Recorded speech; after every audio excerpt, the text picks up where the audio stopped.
A senior zoo guide and has worked on global conservation initiatives, including World Oceans Day and the Youth Ocean Conservation Summit.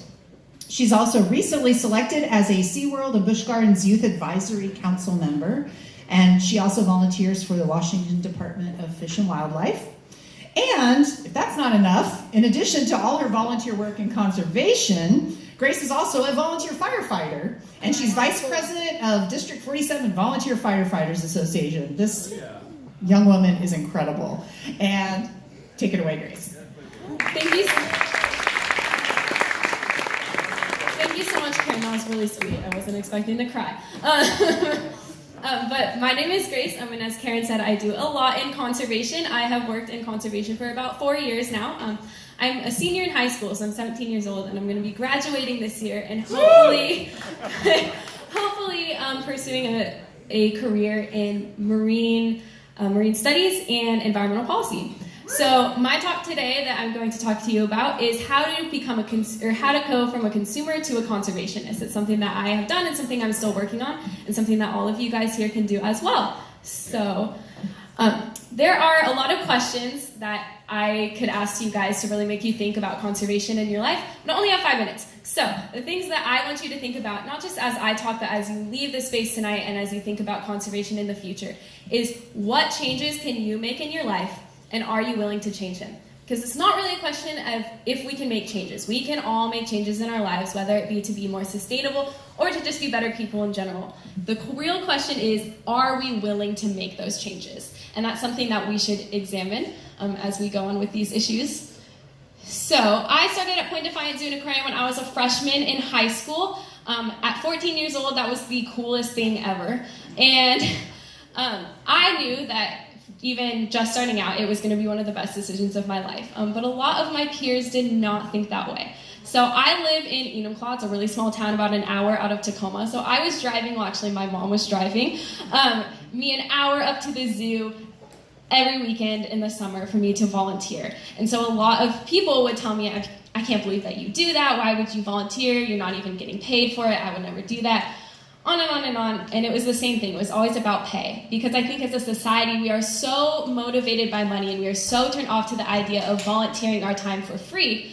We are sometimes blind to how volunteering can not only help our community, but help our lives as well. So now, senior year, 4 years later, 680 volunteer hours, the same people who freshman year were kind of criticizing me for my choice are now coming up to me and saying, hey, you're really successful in conservation. Do you have any tips?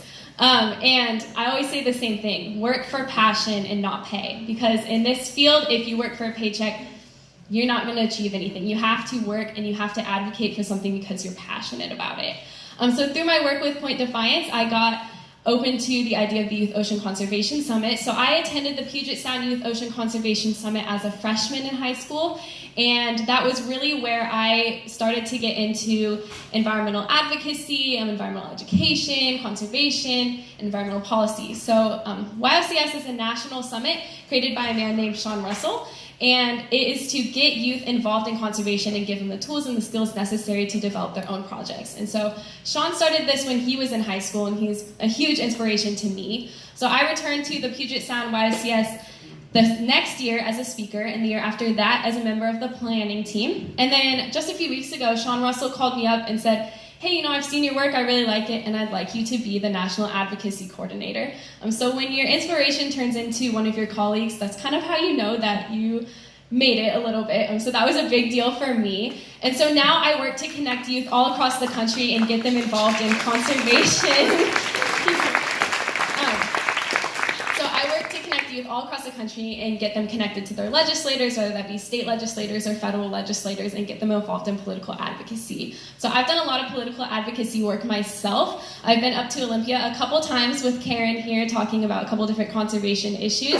I've spoken at the University of Washington as well, and I do a lot of social media advocacy as well, educating people.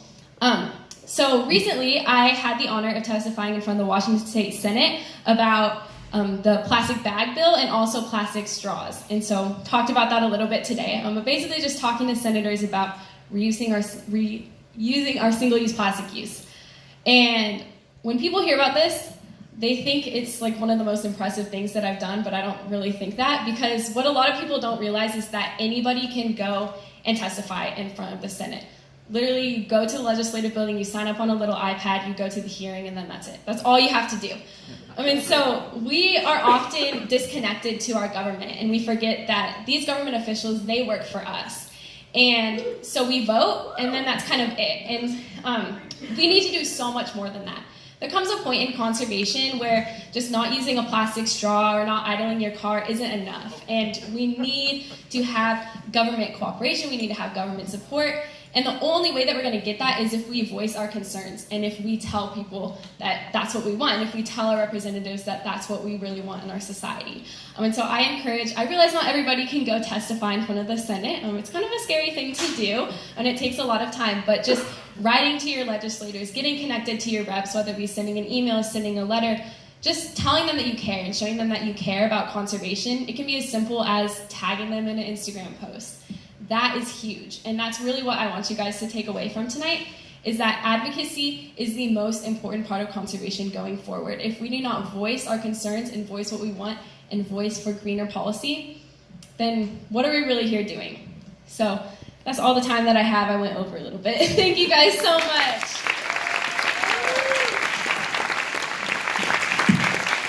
Grace, you make me so happy. Our future's in pretty good hands, wouldn't you say? Yeah, she's awesome. Oh, it will take the actions of all of us, as Grace said, to ensure a healthy future for the ocean. So next,